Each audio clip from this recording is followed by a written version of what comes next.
दिवाळीचा सण साजरा करतो. या दिवाळीच्या सणामध्ये आपण धनत्रयोदशी नावाचा सण प्रामुख्यानं साजरा करतो.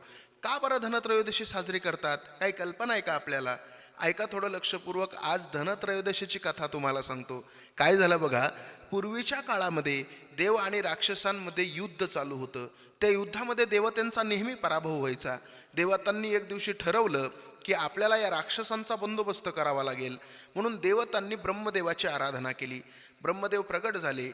देवतांनी विचारलं, या राक्षसांवर मात करण्यासाठी, या राक्षसांचा पराभव करण्यासाठी, या राक्षसांचा बंदोबस्त करण्यासाठी आम्हाला काय करावं लागेल?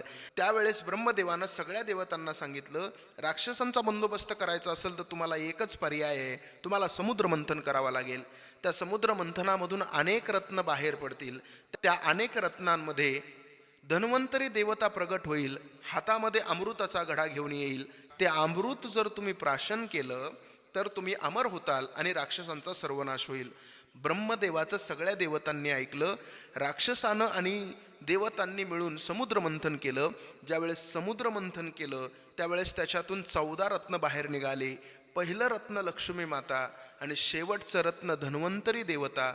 धन्वंतरी देवता प्रकट झाली, हातामध्ये अमृताचा घडा घेऊन प्रकट झाली. सगळ्या देवतांनी धन्वंतरी मातेचा जय जयकार केला. सगळ्या देवतांनी धन्वंतरी मातेची आराधना केली आणि अमृत आम्हाला मिळावं अशी विनंती केली. धन्वंतरी मातेनं ते अमृत देवतांना देऊन टाकलं.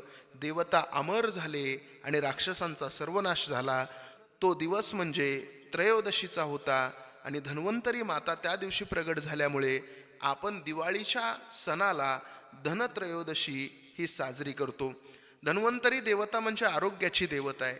धन्वंतरी देवता म्हणजे दीर्घ आयुष्याची देवता आहे. धन्वंतरी देवता म्हणजे आयुर्वेदाची देवता आहे.